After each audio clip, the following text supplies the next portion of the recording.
ತಾಯಿ ನಮಸ್ಕಾರ.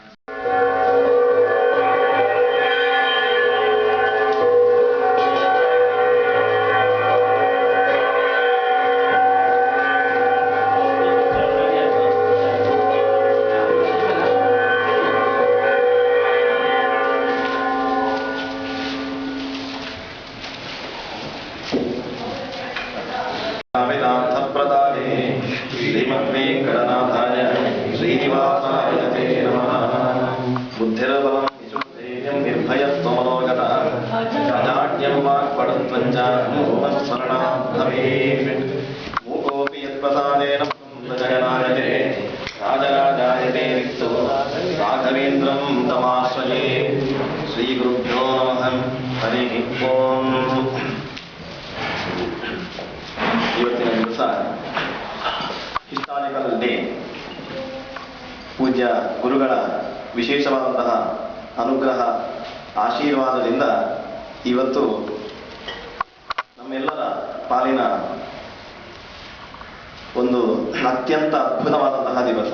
ಯಾಕೆಂತ ಹೇಳಿದರೆ ಈ ದೇಶದಲ್ಲಿ ಭಾರತದ ಭೂಮಿಗಿಂತ ಸಾವಿರಾರು ಮೈಲಿ ದೂರದಲ್ಲಿರುವಂತಹ ಈ ದೇಶದಲ್ಲಿ ಒಂದು ಶಿಲಾ ಬೃಂದಾವನದಲ್ಲಿ ರಾಯರ ಮೃತ್ತಿಕಾ ಸ್ಥಾಪನಾ ಅಂತ ಹೇಳಿದರೆ ಅದು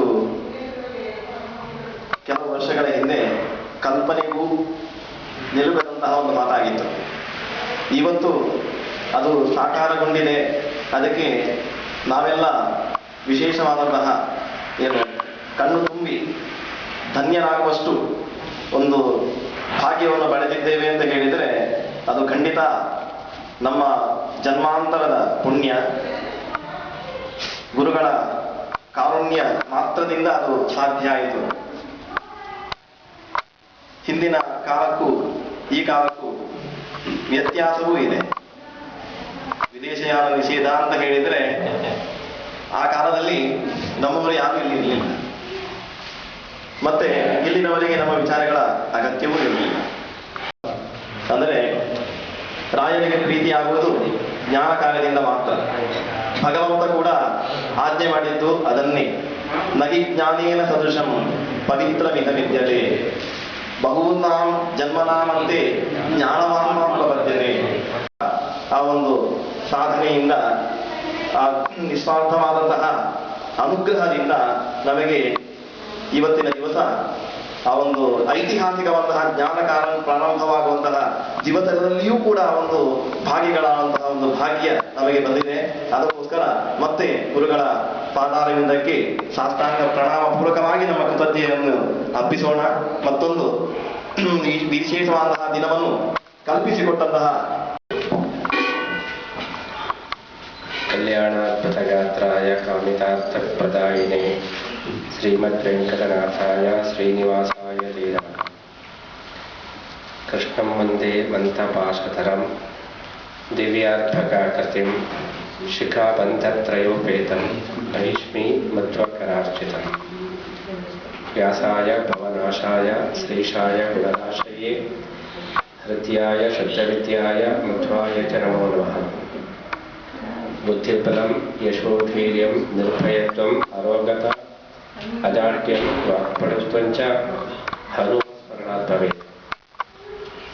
ಪೂಜ್ಯಾಯ ರಾಘವೇಂದ್ರಾಯ ಸತ್ಯಧರ್ಮರತಾಯ ಚ ಭಜತಾಂ ಕಲ್ಪವೃಕ್ಷಾಯ ನಮತಾಂ ಕಾಮಧೇನವೇ. ದುರ್ವಾದಿಧ್ವಾಂತರವಯೇ ವೈಷ್ಣವೇಂದೀವರೇಂದವೇ ಶ್ರೀ ರಾಘವೇಂದ್ರ ಗುರವೇ ನಮೋ ಅತ್ಯಂತ ದಯಾಳವೇ. ಮೂಕೋಪಿ ಯತ್ಪ್ರಸಾದೇನ ಮುಕುಂದ ಶಯನಾಯತೆ ರಾಜರಾಜಾಯತೆ ನಿತ್ಯಂ ರಾಘವೇಂದ್ರಂ ತಮಾಶ್ರಯೇ. ಆಪಾದಮೌಲಿಪರ್ಯಂತಂ ಗುರುಣಾಂ ಆಕೃತಿಂ ಸ್ಮರೇತ್ ತೇನ ವಿಘ್ನಾಃ ಪ್ರಣಶ್ಯಂತಿ ಸಿದ್ಧ್ಯಂತಿ ಚ ಮನೋರಥಾಃ.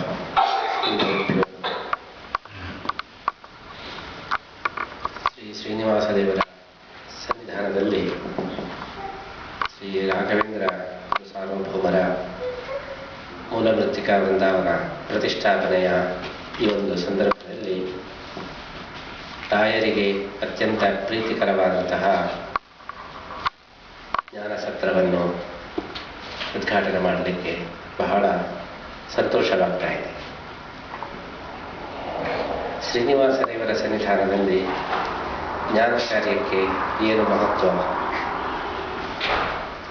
ಶ್ರೀನಿವಾಸ ದೇವರು ಧನಕಾರ್ಯ ನಿರತರಾದವರು, ಧನಾಧಿಪತಿ, ಕಾಂಚನ ಬ್ರಹ್ಮ. ಅವನ ಸನ್ನಿಧಾನದಲ್ಲಿ ಜ್ಞಾನಕ್ಕೆ ಏನು ಒಂದು ಮಹತ್ವ ಎಂಬಂತಹ ಒಂದು ಪ್ರಶ್ನೆ ಅನೇಕರಿಗೆ ಬರುವುದು. ಅದಕ್ಕೆ ಶ್ರೀ ವಾದಿರಾಜ ಸ್ವಾಮಿಗಳವರು ಉತ್ತರ ಕೊಟ್ಟಿದ್ದಾರೆ. ಆನಂದ ತೀರ್ಥವರದೆ ದಾನವಾರಣ್ಯ ಪಾವಕೆ ಜ್ಞಾನದಾಯಿನಿ ಸರ್ವೇಶೆ ಶ್ರೀನಿವಾಸೇಸ್ತು ಮೇ ಮನಃ. ತಿರುಪತಿ ಶ್ರೀನಿವಾಸ ದೇವರನ್ನು ಶ್ರೀ ವಾದಿರಾಜ ಸ್ವಾಮಿಗಳವರು ವರ್ಣನೆ ಮಾಡಿದಾಗ ಬಹಳ ಸುಂದರವಾದಂತಹ ಒಂದು ವರ್ಣನೆಯನ್ನು ಮಾಡಿದ್ದಾರೆ. ಶ್ರೀನಿವಾಸ ದೇವರು ಆನಂದ ತೀರ್ಥ ವರದೆ ಅಂತೇಳಿ. ಅನೇಕ ಜನರಿಗೆ ಇದು ಇನ್ನೂ ಅರ್ಥ ಆಗಲಿಲ್ಲ. ಶ್ರೀಮದ್ ಆಚಾರ್ಯರ ಇತಿಹಾಸದಲ್ಲೇ ಆಚಾರ್ಯರು ತಿರುಪತಿಗೆ ಹೋದಂತಹ ಒಂದು ಉಲ್ಲೇಖ ಕಾಣಬರ್ತಾ ಇಲ್ಲ. ಹಾಗಿರುವಾಗ ವಾದಿರಾಜ ಸ್ವಾಮಿಗಳು ಆನಂದ ತೀರ್ಥ ವರದೆ ಎಂಬುದಾಗಿ ಹೇಗೆ ವರ್ಣನೆ ಮಾಡಿದರು? ಸುಮ್ಮನೆ ಜನರಲ್ಲಾಗಿ ಆನಂದ ತೀರ್ಥರಿಗೆ ಭಗವಂತನ ವರ ಇದೆ, ಭಗವಂತ ಅಂದರೆ ಶ್ರೀನಿವಾಸನ ವರದು ಬಂದ ಹಾಗಾಯಿತು ಅಂತ ಹೇಳಿ ಸಾಮಾನ್ಯ ದೃಷ್ಟಿಯಲ್ಲಿ ಇಟ್ಟುಕೊಂಡು ವಾದಿರಾಜ ಸ್ವಾಮಿಗಳವರು ಆನಂದ ತೀರ್ಥ ವರದಿ ಅಂತ ಹೇಳಿ ಹೇಳಿದ್ರ, ಅಥವಾ ನಿರ್ದಿಷ್ಟವಾಗಿ ಆನಂದ ತೀರ್ಥರಿಗೆ ಭೇಟಿ ಕೊಟ್ಟದ್ದು, ಆಮೇಲೆ ಆನಂದ ತೀರ್ಥರಿಗೆ ವರ ಕೊಟ್ಟದ್ದು, ಇದಕ್ಕೆ ಏನಾದರೂ ಉಲ್ಲೇಖ ಉಂಟ? ವಾದಿರಾಜ ಸ್ವಾಮಿಗಳು ಯಾವುದೇ ಒಂದು ಶಬ್ದವನ್ನು, ಸಾಮಾನ್ಯ ಶಬ್ದವನ್ನು ಬಳಸಿದ್ದಾರೆ. ವಾದಿರಾಜ ಸ್ವಾಮಿಗಳು ಒಂದು ವಿಶೇಷಣವನ್ನು ಕೊಟ್ಟರು ಹೇಳಿದರೆ ಅದರ ಹಿಂದೆ ಏನೋ ಒಂದು ವಿಶೇಷವಾದಂತಹ ಮಹತ್ವ ಇದ್ದರೆ ಮಾತ್ರ ಆ ವಿಶೇಷಣವನ್ನು ಕೊಡ್ತಾರೆ. ಸುಮ್ಮನೆ ವಾದಿರಾಜ ಸ್ವಾಮಿಗಳ ಮಾತಿಗೆ ನಾವು ಸಾಮಾನ್ಯ ಅರ್ಥವನ್ನು ಹೇಳುವುದು ಸರಿಯಲ್ಲ. ಹಾಗಿರುವಾಗ ಆನಂದ ತೀರ್ಥರಿಗೆ ವರವನ್ನು ಯಾವಾಗ ಕೊಟ್ಟದ್ದು? ಶ್ರೀನಿವಾಸ ದೇವರು ಜ್ಞಾನದಾಯಿನಿ ಅಂತೇಳಿ ಹೇಳ್ತಾ ಇದ್ದಾರೆ. ಧನದಾಯಿನಿ ಹೇಳಬೇಕಿತ್ತು. ಇವತ್ತು ಶ್ರೀನಿವಾಸ ದೇವರ ದರ್ಶನಕ್ಕೆಲ್ಲ ಜನ ಯಾಕೆ ಓಡ್ತಾರೆ ಹೇಳಿದ್ರೆ, ಜ್ಞಾನ ಕೊಡ್ತಾರೆ ಅಂತ ಕೊಡೋದಲ್ಲ, ಮತ್ತೆ ಧನ ಕೊಡ್ತಾರೆ. ಶ್ರೀನಿವಾಸ ದೇವರ ದರ್ಶನ ಮಾಡಿದರೆ ನಮ್ಮದು ಬಿಸ್ನೆಸ್ ಇಂಪ್ರೂವ್ ಆಗ್ತದೆ, ನಮ್ಮ ಶೇರು ಮೇಲಕ್ಕೆ ಹೋಗಲು ಶುರುವಾಗ್ತದೆ, ರಿಯಲ್ ಎಸ್ಟೇಟು ಒಳ್ಳೆ ಬೂಮ್ ಬರ್ತದೆ. ಆದ್ದರಿಂದ ಕೆಲವರು ಶ್ರೀನಿವಾಸ ದೇವರನ್ನೇ ಪಾರ್ಟ್ನರ್ ಮಾಡೋದು. ಯಾಕೆ ಅಂತ ಹೇಳಿದ್ರೆ, ಪಾರ್ಟ್ನರ್ ಮಾಡಿದ್ರೆ ದೊಡ್ಡ ಜನ ಪಾರ್ಟ್ನರ್ ಆಗಿದ್ದಾರೆ, ಆವಾಗ ಬಿಸ್ನೆಸ್ ಇದಾಗ್ತದೆ. ಅವ್ರಿಗೆ ಸ್ವಲ್ಪ ಕೊಟ್ಟು ಜಾಸ್ತಿ ಇದು ಲಾಭ ನಾವು ಇಟ್ಕೊಳ್ಳೋದು. ಅದಕ್ಕೆ ಅವರನ್ನು ಪಾರ್ಟ್ನರ್ ಅಂತ ಮಾಡಿಕೊಳ್ಳುವವರು ಕೂಡ ಕೆಲವರು ಇದ್ದಾರೆ. ಅಂತೂ ಎಲ್ಲರೂ ಕೂಡ ಶ್ರೀನಿವಾಸ ದೇವರ ಬಳಿಗೆ ಹೋಗುವುದು ಯಾಕೆ ಹೇಳಿದರೆ, ಜ್ಞಾನದಾಯಿನಿ ಅಲ್ಲ ಧನದಾಯಿನಿ ಅಂತ ಹೇಳಿ ಹೋಗಿರುವಾಗ ಶ್ರೀನಿವಾಸ ದೇವರು ಜ್ಞಾನ ಕೊಡತಕ್ಕದ್ದು ಹೇಗೆ? ವಾದಿರಾಜರು ಆನಂದ ತೀರ್ಥ ವರದೆ ಎಂಬುದಾಗಿ ಹೀಗೆ ವರ್ಣನೆ ಮಾಡಿದ್ದಾರೆ. ಜ್ಞಾನದಾಯಿನಿ ಅಂತ ಹೇಳಿದ್ದಾರೆ. ಇದು ಎರಡೂ ಕೂಡ ನಮ್ಮ ಪ್ರತ್ಯಕ್ಷಕ್ಕೆ ಕಾಣತಕ್ಕದ್ದಲ್ಲ.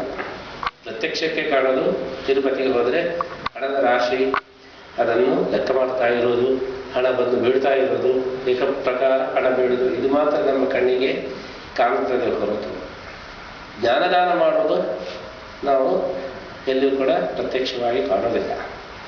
ಹಾಗಿರುವಾಗ ಆ ವಾದಿರಾಜ ಸ್ವಾಮಿಗಳವರು ಇದನ್ನು ಹೇಗೆ ವರ್ಣನೆ ಮಾಡಿದರು ಅನ್ನತಕ್ಕಂತಹ ಒಂದು ದೊಡ್ಡ ಪ್ರಶ್ನೆಯನ್ನು ಕೂಡ ಬರ್ತದೆ. ಆನಂದ ತೀರ್ಥ ವರದೆ ಎಂಬಂತಹ ಈ ವಿಶೇಷಣ ಹೇಗೆ ಬರುತ್ತದೆ ಎಂಬಂತಹ ಈ ಒಂದು ದೊಡ್ಡ ಜಿಜ್ಞಾಸೆ ಬರುತ್ತೆ. ಶ್ರೀ ರಾಘವೇಂದ್ರ ಸ್ವಾಮಿಗಳವರ ಆರಾಧನೆಯ ಅಂಗವಾಗಿ ಅವರಿಗೆ ಅತ್ಯಂತ ಪ್ರಿಯವಾದಂತಹ ಈ ಜಿಜ್ಞಾಸೆಯನ್ನು ಇವತ್ತು ನಾವು ಮಾಡ್ತಾ ಇದ್ದೇವೆ. ಆನಂದ ತೀರ್ಥ ವರದೆ ಎಂಬಂತಹ ಇದರಲ್ಲಿ ಬಹಳ ಮುಖ್ಯವಾದಂತಹ ಅರ್ಥ ಏನಂದರೆ, ಶ್ರೀನಿವಾಸ ದೇವರು ಅವರು ಜ್ಞಾನದ ಪ್ರತಿರೂಪವಾಗಿ ನಿಂತಿದ್ದಾರೆ, ಜ್ಞಾನದ ಸಂಕೇತವಾಗಿ ನಿಂತಿದ್ದಾರೆ. ಜ್ಞಾನದ ಸಂಕೇತ ಯಾವುದು ಅಂದರೆ ಓಂಕಾರ. ಸಕಲ ಜ್ಞಾನಗಳು ಕೂಡ ಹೊರಟದ್ದು ಓಂಕಾರದಿಂದ.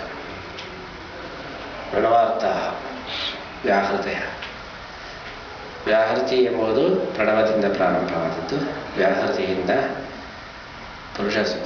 ಗಾಯತ್ರಿ, ಗಾಯತ್ರಿಯಿಂದ ಪುರುಷ ಸೂಕ್ತ, ಪುರುಷ ಸೂಕ್ತದಿಂದ ಧರ್ಮವೇದ. ಆದ್ದರಿಂದ ಜ್ಞಾನ ಬೀಜ ಯಾವುದು ಹೇಳಿದರೆ ಓಂಕಾರ, ಪ್ರಣವ. ಓಂಕಾರ ಎಂಬುದು ಜ್ಞಾನ ಬೀಜ. ಆ ಓಂಕಾರದ ಉಪಾಸ್ಯ ರೂಪವೇ ಶ್ರೀನಿವಾಸ. ಓಂಕಾರದ ಪ್ರತಿಪಾದ್ಯ ರೂಪವೇ ಶ್ರೀನಿವಾಸ ರೂಪ. ಆದ್ದರಿಂದ ಜ್ಞಾನಬೀಜವಾದಂತಹ ಓಂಕಾರದ ಪ್ರತಿರೂಪವಾದಂತಹ ಪ್ರತಿಪಾದ್ಯ ರೂಪವಾದ್ದರಿಂದ ಶ್ರೀನಿವಾಸ ದೇವರನ್ನು ಜ್ಞಾನರಾಯಿ ಅಂತ ಹೇಳಿ. ಅದು ಹೇಗೆ ಓಂಕಾರದ ಪ್ರತಿಪಾದ್ಯ ರೂಪ ಶ್ರೀನಿವಾಸ ಅಂತ ಹೇಳ್ತೀರಿ ಹೇಳಿದರೆ, ಓಂಕಾರದಲ್ಲಿ ಅಕಾರ ಉಕಾರ ಮಕಾರ ಇತ್ಯಾದಿ ಸೇರಿದೆ. ಶ್ರೀಮದ್ ಆಚಾರ್ಯರು ಅಷ್ಟಮಠಗಳಿಗೆ ಪಟ್ಟದೇವರನ್ನು ಕೊಟ್ಟಿದ್ದಾರೆ. ಒಂದು 3 ಮಠಗಳಿಗೆ ವಿಠ್ಠಲ ದೇವರು, ನರಸಿಂಹದೇವರು, ವರಾಹದೇವರು, ರಾಮದೇವರು, ಹೀಗೆ ಬೇರೆ ಬೇರೆ ಪ್ರತಿಮೆಗಳನ್ನು ಕೊಟ್ಟಿದ್ದಾರೆ. ಸುಮ್ಮನೆ ಒಂದು ಇಷ್ಟ ಬಂದದಕ್ಕೆ ಕೊಟ್ಟದಲ್ಲ. ನೀವು ಇರಲಿ, ಅದೆಲ್ಲ ಕೈಗೆ ಯಾವುದು ಬಂತು ಅದನ್ನು ತೆಗೆದುಕೊಟ್ಟದಲ್ಲ. ಮತ್ತೆ ಆಚಾರ್ಯರು ಯಾಕೆ ಇದೇ ಪ್ರತಿಮೆಗಳನ್ನು ಕೊಟ್ಟರು ಹೇಳಿದರೆ, ಅಷ್ಟಮಠಾಧಿಪತಿಗಳ ಮುಖ್ಯ ಕರ್ತವ್ಯ ಪ್ರಣವೋಪಾಸನೆ.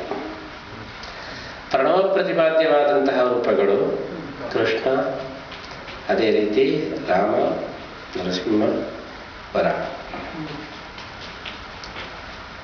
ಆದ್ದರಿಂದ ಅಕಾರ ಉಕಾರ ಮಕಾರಾದಿಗಳಿಗೆ ಪ್ರತಿಪಾದ್ಯವಾದಂತಹ ರೂಪಗಳನ್ನು ಆಚಾರ್ಯರು ಹೇಳ್ತಾರೆ.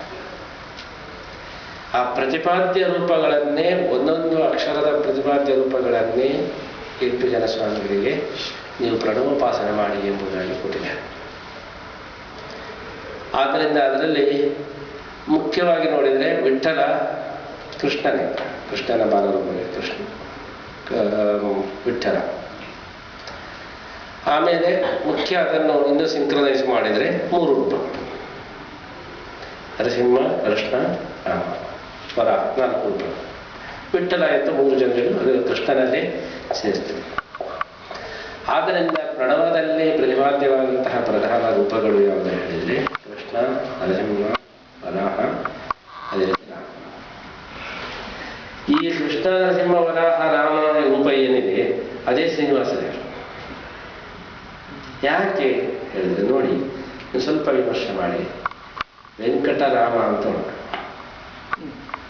ವೆಂಕಟ ಕೃಷ್ಣ ಅಂತ ಹೇಳಿ, ವೆಂಕಟ ನರಸಿಂಹ ಅಂತ, ವೆಂಕಟ ವರಾಹ ಅಂತ, ವೆಂಕಟ ಮತ್ಸ್ಯ, ವೆಂಕಟ ವಾಮನ, ವೆಂಕಟ ಕಲ್ಕಿ, ವೆಂಕಟ ಬುದ್ಧ ಉಂಟಾ? ಇಲ್ಲ. ಶ್ರೀನಿವಾಸ ದೇವರನ್ನು ಯಾವ ರೀತಿ ಕರಿತೇವೆ? ವೆಂಕಟರಾಮ ಅಂತ ಕರಿತೇವೆ, ವೆಂಕಟ ಕೃಷ್ಣ ಅಂತ ಕರಿತೇವೆ, ವೆಂಕಟ ನರಸಿಂಹ ಅಂತ ಕರಿತೇವೆ. ನೀವು ವೆಂಕಟ ವರಾಹ ಅಂತ ಕರೆಯುವುದಿಲ್ಲ, ಅದಕ್ಕೆ ಬೇರೆ ಉತ್ತರ ಕೊಡ್ತೇವೆ. ಅಂತೂ ಪ್ರಣವ ಪ್ರತಿಪಾದ್ಯವಾದಂತಹ ರೂಪಗಳು ನರಸಿಂಹ, ರಾಮ, ವರಾಹ, ಕೃಷ್ಣ. ಮತ್ತೆ 3 ವಿಠ್ಠಲ, ಅದು ಕೃಷ್ಣನಲ್ಲೇ ಸೇರ್ತದೆ. ಕಾಳಿಂಗಮರ್ದನ ಕೃಷ್ಣ, 2 ಕಾಳಿಂಗಮರ್ದನ ಕೃಷ್ಣ, 3 ವಿಠ್ಠಲ, 5 ರೂಪಗಳು ಏನಿದೆ ಅದು ಕೃಷ್ಣನೇ. ಆ 8 ರೂಪಗಳು ಕೂಡ ಶ್ರೀನಿವಾಸ ದೇವರ ಹೆಸರಿನಲ್ಲಿ ಸೇರಿದೆ. ಇನ್ನು ವರಾಹ ಒಂದು ಸೇರಲಿಲ್ಲ ಅಂತ ನೀವು ಆಕ್ಷೇಪ ಮಾಡೋದು. ಅದಕ್ಕೆ ತಿರುಪತಿಯಲ್ಲಿ ವರಾಹ ದೇವರು ಪ್ರತ್ಯೇಕವಾಗಿದ್ದಾರೆ. ಅಲ್ಲಿ ವರಾಹ ಕ್ಷೇತ್ರ ಅದು. ಹಾಗಾಗಿ ತಿರುಪತಿಯಲ್ಲಿ ಇರತಕ್ಕಂತಹ ಶ್ರೀನಿವಾಸ ದೇವರು ಅವರು ಪ್ರಣವಕ್ಕೆ ಪ್ರತಿಪಾದ್ಯವಾದಂತಹ ಪ್ರಧಾನ ರೂಪ, ಮೂಲ ರೂಪ ಅದು. ಅದಕ್ಕೋಸ್ಕರವೇ ವೆಂಕಟ ಕೃಷ್ಣ, ವೆಂಕಟ ರಾಮ, ವೆಂಕಟ ನರಸಿಂಹ ಎಂಬುದಾಗಿ ಪ್ರಸಿದ್ಧವಾಗಿದೆ ಹೊರತು ಬೇರೆ ಏನೂ ಕಾರಣ ಅಲ್ಲ. ಎಲ್ಲಿ ಹೋದರೆ ವೆಂಕಟ ಬುದ್ಧ ಅಂತೇಳಿ ಯಾಕೆ ಪ್ರಸಿದ್ಧ ಆಗಲಿಲ್ಲ? ವೆಂಕಟ ಕಲ್ಕಿ ಅಂತೇಳಿ ಯಾಕೆ ಪ್ರಸಿದ್ಧ ಆಗಲಿಲ್ಲ? ವೆಂಕಟ ವಾಮನ ಅಂತೇಳಿ ಯಾಕೆ ಪ್ರಸಿದ್ಧ ಆಗಲಿಲ್ಲ? ಈ ಪ್ರಶ್ನೆಗೆ ಉತ್ತರ ಇಲ್ಲ. ಅಂದರೆ ತಿರುಪತಿಯಲ್ಲಿ ಇರತಕ್ಕದ್ದು ಪ್ರಣವೋಪಾಸನೆ ಮಾಡಲಿಕ್ಕೆ ಮೂಲಭೂತವಾದಂತಹ ಒಂದು ರೂಪ, ಸ್ವಯಂ ವ್ಯಕ್ತವಾದಂತಹ ರೂಪ, ಪ್ರಣವ ಪ್ರತಿಪಾದ್ಯವಾದಂತಹ ರೂಪ ಅಲ್ಲಿ ಇದೆ. ಆದ್ದರಿಂದ ಆಚಾರ್ಯರ ಸರ್ವಶಾಸ್ತ್ರಗಳ ಸಾರ ಯಾವುದು ಹೇಳಿದರೆ ಪ್ರಣವ. ಅಂತಹ ಪ್ರಣವ ಮಂತ್ರಕ್ಕೆ ಒಲಿದಂತಹ ರೂಪವಾದ್ದರಿಂದ ಶ್ರೀನಿವಾಸ ದೇವರು ಆನಂದ ತೀರ್ಥ ವರದೆ. ಆನಂದ ತೀರ್ಥರ ಉಪಾಸನೆಗೆ ಒಲಿದಂತಹ ರೂಪ ನೀನು. ಪ್ರಣವೋಪಾಸನೆ ಮಾಡತಕ್ಕಂತಹ ಶ್ರೀಮದ್ ಆಚಾರ್ಯರ ಉಪಾಸನೆಗೆ ಒಲಿದ ರೂಪ ನೀನಾದ್ದರಿಂದ ಶ್ರೀ ವಾದಿರಾಜ ಸ್ವಾಮಿಗಳು ಆನಂದ ತೀರ್ಥ ವರದೆ ಎಂಬುದಾಗಿ ಶ್ರೀನಿವಾಸ ದೇವರನ್ನು ವರ್ಣನೆ ಮಾಡಿದರು. ಜ್ಞಾನದಾಯಿನಿ ಅಂತೇಳಿ ವರ್ಣನೆ ಮಾಡಿದರು. ಜ್ಞಾನಬೀಜವಾದಂತಹ ಓಂಕಾರ ಪ್ರತಿಪಾದ್ಯ ರೂಪವಾದಂತಹ ಒಂದು ಮೂಲ ರೂಪ ಅಲ್ಲಿ ಇದ್ದದ್ದರಿಂದ ಆ ರೂಪವನ್ನು ಜ್ಞಾನದಾಯಿನಿ ಅಂತ ಕರೆದರು, ಆನಂದ ತೀರ್ಥ ವರದೆ ಅಂತ ಹೇಳಿ ಕರೆದರು. ಹೀಗಾಗಿ ಇದು ಅಪೂರ್ವವಾದಂತಹ ವಿಚಾರ. ಇದು ಶ್ರೀನಿವಾಸ ದೇವರನ್ನು ಅನ್ನಬ್ರಹ್ಮ, ಕಾಂಚನ ಬ್ರಹ್ಮ ಎಂಬುದಕ್ಕಿಂತ ಮೊದಲು ನಾದಬ್ರಹ್ಮ, ಅಕ್ಷರ ಬ್ರಹ್ಮ, ಜ್ಞಾನ ಬ್ರಹ್ಮ ಎಂಬುದಾಗಿ ಗುರುತಿಸಿದವರು ಶ್ರೀಮದ್ ಆಚಾರ್ಯರು, ಅದೇ ರೀತಿ ವಾದಿರಾಜರು. ಆದ್ದರಿಂದ ವಾದಿರಾಜರು ಶ್ರೀನಿವಾಸ ದೇವರನ್ನು ಅಲ್ಲಿ ಜ್ಞಾನರೂಪಿಯಾಗಿ, ಜ್ಞಾನದ ಪ್ರತಿಪಾದ್ಯ ರೂಪವಾಗಿ ಅಲ್ಲಿ ಕಂಡಿದ್ದಾರೆ. ಆನಂದ ತೀರ್ಥವರದೆ, ಜ್ಞಾನವಾರಣ್ಯ ಪಾವಕೆ, ಜ್ಞಾನದಾಯಿನಿ ಸರ್ವೇಶಿ, ಶ್ರೀನಿವಾಸಿ ಸ್ತುತಿಮನಃ ಎಂಬುದಾಗಿ ಇಡೀ ಬೆಟ್ಟವನ್ನೇ ಶಾಲಿಗ್ರಾಮ ರೂಪದಲ್ಲಿ ಕಂಡು ಕೊನೆಗೆ ಶಾಲಿಗ್ರಾಮವನ್ನು ಬೆಟ್ಟಬಾರದು ಅಂತೇಳಿ ಮೊಣಕಾಲಿನಲ್ಲಿ ತಿರುಪತಿ ಶ್ರೀನಿವಾಸನ ಬೆಟ್ಟವನ್ನು ಏರಿ ದರ್ಶನ ಮಾಡಿದವರು ಎಂಬಂತಹ ಇತಿಹಾಸವೂ ಕೂಡ ಇದೆ. ಅದರ ಜೊತೆಗೆ ಅಲ್ಲಿರತಕ್ಕಂತಹ ಶ್ರೀನಿವಾಸ ದೇವರನ್ನು ಶ್ರೀ ವ್ಯಾಸರಾಜರು ಪೂಜೆ ಮಾಡಿದ್ದಕ್ಕೆ ಬೇಕಾದಂತಹ ಎಲ್ಲ ಒಂದು ಉದಾಹರಣೆಗಳಿವೆ. ಅಂತಹ ಇತಿಹಾಸದ ಮರುಕಳಿಕೆ ಇವತ್ತು ಅದರ ಇನ್ನೊಂದು ಪ್ರತಿರೂಪ ಫಿನಿಕ್ಸ್ನಲ್ಲಿ ಆಗಿದೆ. ಶ್ರೀನಿವಾಸ ದೇವರು ವ್ಯಾಸರಾಜರು ಜೊತೆಯಾಗಿ ಇರತಕ್ಕದ್ದು ಫಿನಿಕ್ಸ್ನಲ್ಲಿ. ಯಾಕೆ ಅಂತ ಹೇಳಿದ್ರೆ ವ್ಯಾಸರಾಜರ ಇನ್ನೊಂದು ಅವತಾರವೇ ರಾಘವೇಂದ್ರ. ರಾಯರ ರೂಪದಲ್ಲಿಯೂ ಶ್ರೀನಿವಾಸನ ಸನ್ನಿಧಾನಕ್ಕೆ ರಾಯರು ಹೋಗಿದರೆ, ವ್ಯಾಸರಾಜರ ರೂಪದಲ್ಲಿ ಅವರು ಹೋಗಿ ಶ್ರೀನಿವಾಸನ ಪೂಜೆ ಮಾಡಿದ್ದಕ್ಕೆ ಐತಿಹಾಸಿಕವಾದಂತಹ ದಾಖಲೆ ಇದೆ. ಆದ್ದರಿಂದ ಶ್ರೀನಿವಾಸನ ಒಂದು ಉಪಾಸನೆಯನ್ನು ಮಾಡಿದವರು ಮೊದಲು ಶ್ರೀಮದ್ ಆಚಾರ್ಯರು, ಅದರ ಜೊತೆಗೆ ವ್ಯಾಸರಾಜರು, ವಾದಿರಾಜರು, ರಾಘವೇಂದ್ರ ಸ್ವಾಮಿಗಳವರು. ಆದ್ದರಿಂದ ರಾಘವೇಂದ್ರ ಸ್ವಾಮಿಗಳು ಬೇರೆ ಕಡೆ ಇರುವುದು, ಶ್ರೀನಿವಾಸ ದೇವರ ಬೇರೆ ಕಡೆ ಇರುವುದು ಇದು ಸರಿಯಲ್ಲ. ಅವರಿಬ್ಬರೂ ಜೊತೆಯಾಗಿಯೇ ಇರಬೇಕು, ಹತ್ತಿರದಲ್ಲೇ ಇರಬೇಕು.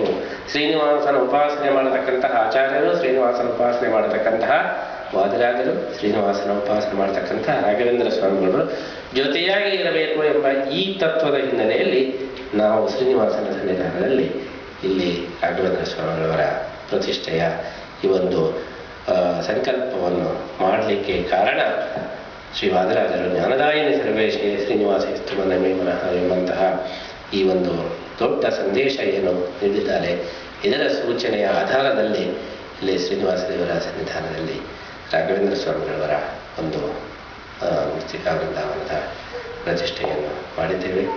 ರಾಘವೇಂದ್ರ ಸ್ವಾಮಿಗಳವರ ವೃಂದಾವನ ಪ್ರತಿಷ್ಠೆ ಹೇಳಿದರೆ ಸಾಕ್ಷಾತ್ ಶ್ರೀ ರಾಘವೇಂದ್ರ ಸ್ವಾಮಿಗಳವರನ್ನೇ ನಾವು ಕರೆದುಕೊಂಡು ಇಲ್ಲಿ ಬಂದಿದ್ದೇವೆ ಅಂತ ಹೇಳ್ತೇವೆ. ರಾಘವೇಂದ್ರ ಸ್ವಾಮಿಗಳವರನ್ನೇ ಕರೆದುಕೊಂಡು ಬಂದು ನೀವು ಇಲ್ಲಿ ಬರಬೇಕು, ನಮ್ಮ ಜೊತೆಗೆ ಇರಬೇಕು, ನಮ್ಮನ್ನು ಯಾವಾಗಲೂ ಅನುಗ್ರಹಿಸ್ತಾ ಇರಬೇಕು ಎಂಬುದಾಗಿ ಪ್ರಾರ್ಥನೆ ಮಾಡಿ ನಾವು ಅವರನ್ನು ಇಲ್ಲಿ ಕರ್ಕೊಂಡು ಬಂದು ಕೂರಿಸಿದ್ದೇವೆ. ಆದ್ದರಿಂದ ಅವರನ್ನು ಕರ್ಕೊಂಡು ಬಂದು ಕೂರಿಸಿದ ಮೇಲೆ ನಮ್ಮ ಕರ್ತವ್ಯ ಏನು ಹೇಳಿದರೆ ಅವರಿಗೆ ಸಂತೋಷಪಡಿಸೋದು. ಎಷ್ಟೆಷ್ಟು ಸಂತೋಷ ಪಡಿಸ್ತೇವೆಯೋ ಅಷ್ಟಷ್ಟು ಜಾಸ್ತಿ ಅನುಗ್ರಹ ಮಾಡ್ತಾರೆ. ಆದ್ದರಿಂದ ಒಬ್ಬ ಗೆಸ್ಟನ್ನು ಮನೆಗೆ ಕರೆದ ಮೇಲೆ ನಮ್ಮ ಕೆಲಸ ಏನು, ಅವರಿಗೆ ಏನು ಇಷ್ಟವೋ ಆ ಪದಾರ್ಥವನ್ನು ಅವರಿಗೆ ಕೊಡಬೇಕು. ಅವ್ರಿಗೆ ಕಾಫಿ ಇಷ್ಟ ಆದರೆ ನಾವು ಚಹಾ ಕೊಟ್ಟರೆ ಉಪಯೋಗಬೇಡಿ. ಅವರಿಗೆ ಯಾವುದು ಇಷ್ಟವೋ ಅದನ್ನು ಗರಂ ತಂಡನ ಕೇಳಿ ಅವರಿಗೆ ನಿಮ್ಗೆ ಯಾವುದು ಇಷ್ಟ ಹೇಳಿ ಅದನ್ನು ನಾವು ಕೊಡಬೇಕು. ಹಾಗೆ ರಾಯರನ್ನು ನಾವು ಕರ್ಕೊಂಡು ಬಂದಿದ್ದೇವೆ. ನಮ್ಮ ಜೊತೆಗೆ ಇದ್ದುಕೊಂಡು ಇಲ್ಲಿ ಇದ್ದುಕೊಂಡು ಶ್ರೀನಿವಾಸನ ಸನ್ನಿಧಾನ ನಿಮಗೆ ಇಷ್ಟ ಒಂದು ಉಪಾಸ್ಯ ರೂಪವಾದಂತಹ ಶ್ರೀನಿವಾಸನ ಸನ್ನಿಧಾನದಲ್ಲಿ ತಾವುಗಳ ಸನ್ನಿಹಿತರಾಗಿ ನಮ್ಮನ್ನೆಲ್ಲ ಅನುಗ್ರಹಿಸಬೇಕು ಅಂತ ಹೇಳಿ ನಾವು ಇವತ್ತು ಪ್ರಾರ್ಥನೆ ಮಾಡಿದ್ದೇವೆ. ಹಾಗಾಗಿ ನಮ್ಮ ಜವಾಬ್ದಾರಿಯೂ ಜಾಸ್ತಿ ಆಗಿದೆ, ಅದೇ ರೀತಿ ನಮ್ಮ ಅದೃಷ್ಟವೂ ಜಾಸ್ತಿ ಆಗಿದೆ. ರಾಯರಂತಹ ಮಹಾಮಹಿಮರನ್ನು ನಾವು ಪಡೆದದ್ದಕ್ಕೆ ಅದೃಷ್ಟವಂತರೂ ಹೌದು, ಅದರ ಜೊತೆಗೆ ಅಂತಹ ಮಹಾಮಹಿಮರನ್ನು ಕರೆಸಿದ ಮೇಲೆ ಅದಕ್ಕೆ ಬೇಕಾದಂತಹ ಒಂದು ವ್ಯವಸ್ಥೆ ಮಾಡತಕ್ಕಂತಹ ಜವಾಬ್ದಾರಿಯೂ ಕೂಡ ನಮಗೆ ಇದೆ. ಆದ್ದರಿಂದ ರಾಯರಿಗೆ ಮೊದಲು ಬಂದು ಕೂರಿದ್ದಾರೆ. ಕೂಡಿದ ತಕ್ಷಣ ಅವರಿಗೆ ಏನು ಇಷ್ಟ ಹೇಳಿದರೆ ಜ್ಞಾನ ಕಾರ್ಯ ಇಷ್ಟ. ಆದ್ದರಿಂದ ನಿಮಗೆ ಇಷ್ಟವಾದಂತಹ ನಾವು ಜ್ಞಾನ ಆರಾಧನೆಯನ್ನು ಮಾಡೋಣ ಎಂಬ ಉದ್ದೇಶದಲ್ಲಿ ಈ ಒಂದು ಜ್ಞಾನ ಸತ್ರವನ್ನು ರಾಯರ ಆರಾಧನೆಯ ಈ ಒಂದು ಪರ್ವ ಸಂದರ್ಭದಲ್ಲಿ ಸಾಂಕೇತಿಕವಾಗಿ ನಾವು ಇಟ್ಕೊಂಡಿದ್ದೇವೆ. ಅಂತಹ ಒಂದು ಜ್ಞಾನ ಸತ್ರವನ್ನು ಅಮೇರಿಕದ ಈ ಮಣ್ಣಿನಲ್ಲಿ ನಾವು ನಡೆಸಲಿಕ್ಕೆ ರಾಯರ ಒಂದು ಒಂದು ವಿಶೇಷವಾದಂತಹ ಒಂದು ಪ್ರೀತಿಕರವಾದಂತಹ ಕಾರ್ಯವನ್ನು ಮಾಡಲಿಕ್ಕೆ ನಾವು ತುಂಬ ಸಂತೋಷ ಪಟ್ಟಿದ್ದೇವೆ. ಶ್ರೀನಿವಾಸ ಇಲ್ಲಿ ಬಂದ ಮೇಲೆ ರಾಯರು ಬಂದಿದ್ದಾರೆ. ಶ್ರೀನಿವಾಸ ಬಂದಿದ್ದ ಸನ್ನಿಹಿತನಾದ ಮೇಲೆ ರಾಯರು ಇಲ್ಲಿಗೆ ಬಂದಿದ್ದಾರೆ. ಅಂತಹ ಒಂದು ರಾಯರಿಗೆ ನಾವು ವಿಶೇಷವಾದಂತಹ ಒಂದು ಸೇವೆಯನ್ನು ಸಲ್ಲಿಸೋಣ. ಒಂದು ರೀತಿಯಲ್ಲಿ ನಾವು ಕೂಡ ಶ್ರೀನಿವಾಸ ಮತ್ತು ಬಿಂದುಮಾದವರು ಅವರು ಬಂದ ಮೇಲೆ ನಾವು ಮತ್ತೆ ಇಲ್ಲಿಗೆ ಬಂದು ಇಲ್ಲಿ ಜ್ಞಾನ ಕಾರ್ಯವನ್ನು ಮಾಡಲಿಕ್ಕೆ ಪ್ರಾರಂಭ ಮಾಡಿದ್ದೇವೆ. ಆದ್ದರಿಂದ ಶ್ರೀನಿವಾಸನ ಒಂದು ಈ ಸನ್ನಿಧಾನದಲ್ಲಿ ರಾಯರು ಬಂದು ಏನು ನೆಲೆಸಿದ್ದಾರೆ, ಅವರಿಗೆ ಅತ್ಯಂತ ಪ್ರಿಯವಾದಂತಹ ಒಂದು ಜ್ಞಾನ ಕಾರ್ಯವನ್ನು ನಾವು ಅರ್ಪಣೆ ಮಾಡಲಿಕ್ಕೆ, ಜ್ಞಾನ ಪುಷ್ಪವನ್ನು ಅವರಿಗೆ ಅರ್ಪಣೆ ಮಾಡಲಿಕ್ಕೆ ನಾವು ತುಂಬ ಸಂತೋಷವನ್ನು ವ್ಯಕ್ತಪಡಿಸ್ತಾ ಇದ್ದೇವೆ. ಭಗವಂತನಿಗೆ ಅತ್ಯಂತ ಪ್ರಿಯವಾದಂತಹ ಕಾರ್ಯ ಜ್ಞಾನ ಕಾರ್ಯ. ಆದ್ದರಿಂದಲೇ ಕೃಷ್ಣ ಜ್ಞಾನೇ ಪ್ರಿಯತಮೋತೋಮೇ ಎಂಬುದಾಗಿ ಹೇಳ್ತಾರೆ.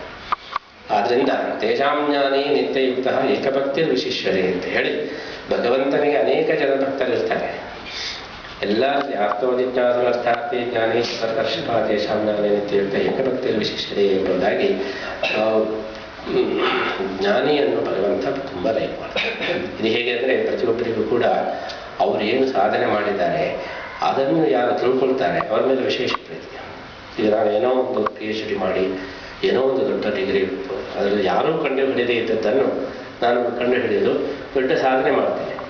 ಅದು ನಾನು ಏನು ಕಂಡು ಹಿಡಿದಿದ್ದೇನೆ, ಅದರ ವ್ಯಾಲ್ಯೂ ಏನು, ಅದರ ಗ್ರಾವಿಟಿ ಏನು ಅಂತ ಹೇಳಿ ತಿಳ್ಕೊಂಡು ಅವನು ಇನ್ನೊಬ್ಬ ಇದ್ದರೆ ನನಗೆ ಅವ್ರು ಭಾಳ ಇಷ್ಟ. ಅದು ಬಿಟ್ಟು ನಾವು ಏನೋ ಮಾಡಿದ್ದೇವೆ, ಅದು ಏನು ಸಬ್ಜೆಕ್ಟ್ ಅವರಿಗೆ ಯಾರು ಗೊತ್ತಿಲ್ಲ, ಆದರೆ ನಮ್ಮ ದೊಡ್ಡ ಅವರ ಅಭಿಮಾನಿಗಳು ನಾವು ಏನು ಮಾಡಿದ್ದೇವೆ, ನಮ್ಮ ರಿಸರ್ಚ್ ಏನು ಮಾಡಿದ್ದೇವೆ, ನಮ್ಮ ಒಂದು ಅಪೂರ್ವತೆ ಏನು, ಅದನ್ನು ತಿಳ್ಕೊಳ್ಳುವ ಸಾಮರ್ಥ್ಯ ಏನಿಲ್ಲ.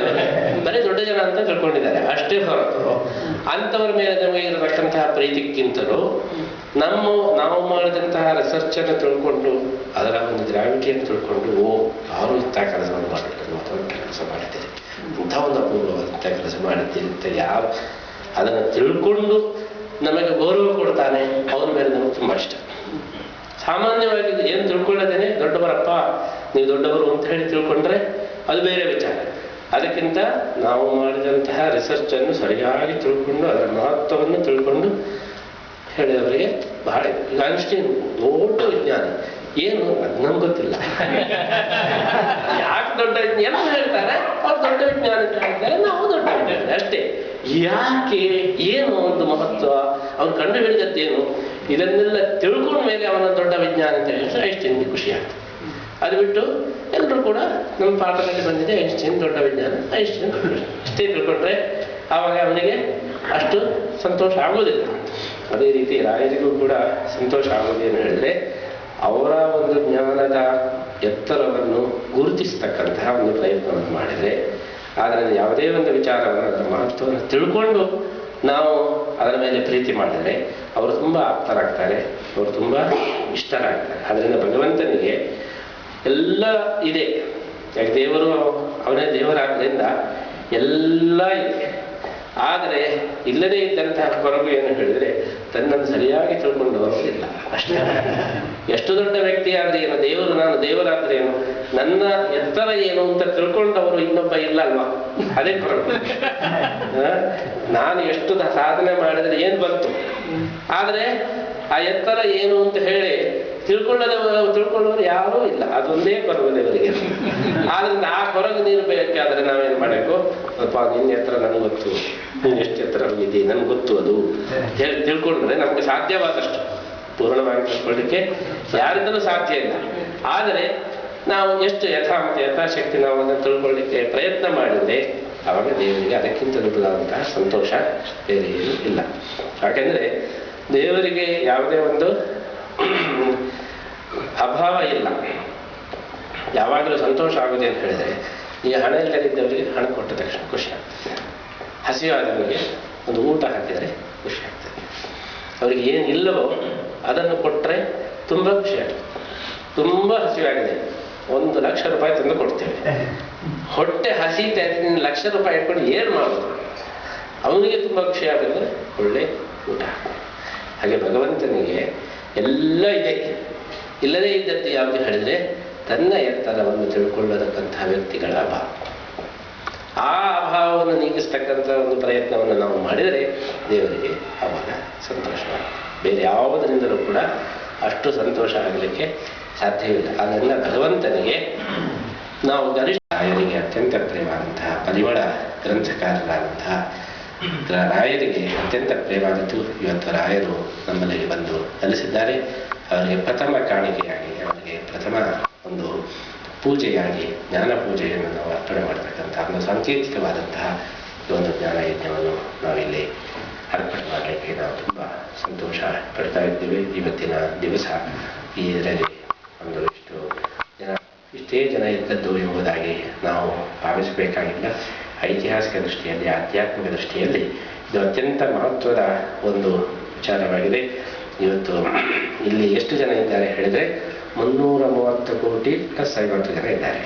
ಆದ್ದರಿಂದ ದೇವತೆಗಳ ಒಂದು ದೃಷ್ಟಿಯಲ್ಲಿ, ದೇವತೆಗಳು ಒಂದು ದೃಷ್ಟಿಯಲ್ಲಿ ಈ ಕಾರ್ಯಕ್ರಮಕ್ಕೆ ವಿಶೇಷವಾದಂತಹ ಮಹತ್ವ ಇದೆ.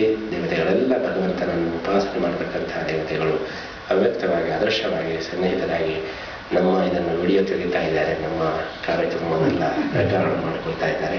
ಅಂತಹ ಒಂದು ದೇವತೆಗಳ ಸನ್ನಿಧಾನದಲ್ಲಿ, ರಾಯರ ಸನ್ನಿಧಾನದಲ್ಲಿ, ಶ್ರೀನಿವಾಸನ ಸನ್ನಿಧಾನದಲ್ಲಿ, ಆಚಾರ್ಯರಿಗೆ ಅತ್ಯಂತ ಪ್ರಿಯವಾದಂತಹ ಆನಂದ ತೀರ್ಥವಾದರಾದಂತಹ ಶ್ರೀನಿವಾಸನ ಸನ್ನಿಧಾನದಲ್ಲಿ ಸಾಂಕೇತಿಕವಾದಂತಹ ಒಂದು ಜ್ಞಾನ ಕುಸುಮವನ್ನು ರಾಯರಿಗೆ ಒಂದು ಸ್ವಾಗತದ ಒಂದು ಗಿಫ್ಟ್ ಆಗಿ ನಾವು ನಮ್ಮ ಒಂದು ಸೇವೆಯಾಗಿ ಅರ್ಪಣೆ ಮಾಡತಕ್ಕಂಥ ಒಂದು ಕಾರ್ಯವನ್ನು ಉದ್ಘಾಟನೆ ಮಾಡಲಿಕ್ಕೆ ತುಂಬ ಸಂತೋಷವಾಗ್ತಾ ಇತ್ತು. ಅಮೆರಿಕದಲ್ಲಿಯೂ ಕೂಡ ದೊಡ್ಡ ದೊಡ್ಡ ವಿದ್ವಾಂಸರಿದ್ದಾರೆ, ಅಮೆರಿಕದಲ್ಲಿಯೂ ಕೂಡ ಒಳ್ಳೆ ತಿಳ್ಕೊಂಡವರಿದ್ದಾರೆ. ಅಮೆರಿಕದಲ್ಲಿರುವವರು ಬರೀ ಸಾಫ್ಟ್ವೇರ್ ಇಂಜಿನಿಯರ್ ಮಾತ್ರ ಅಲ್ಲ, ಅವರು ವೇದಾಂತದ ವಿಜ್ಞಾನಿಗಳು ಕೂಡ ಇಲ್ಲಿದ್ದಾರೆ ಎಂಬಂತಹ ಒಂದು ಅಂಶವನ್ನು ಕೂಡ ನಾವು ಪ್ರಸ್ತುತಗೊಳಿಸಲಿಕ್ಕೆ ಈ ಒಂದು ಕಾರ್ಯಕ್ರಮದಲ್ಲಿ ಆಯೋಜಿಸಿದ್ದೇವೆ. ಈ ಸಂದರ್ಭದಲ್ಲಿ ಇಂತಹ ಒಂದು ಜ್ಞಾನ ಕೃಷಿಯನ್ನು ಮಾಡತಕ್ಕಂಥ ಎಲ್ಲ ಜಿಜ್ಞಾಸುಗಳು, ಎಲ್ಲ ವಿದ್ವಾಂಸರು ಒಂದು ಜ್ಞಾನ ಕಾಣಿಕೆಯನ್ನು ರಾಯರಿಗೆ ಅರ್ಪಣೆ ಮಾಡುವ ಮೂಲಕ ನಮ್ಮ ಜೀವನವನ್ನು ನಾವು ಸಾರ್ಥಕಪಡಿಸೋಣ ಅಂತ ಹೇಳ್ತಾ ನನ್ನ ಮಾತನ್ನು ಮುಗಿಸ್ತಾ ಇದ್ದೀನಿ.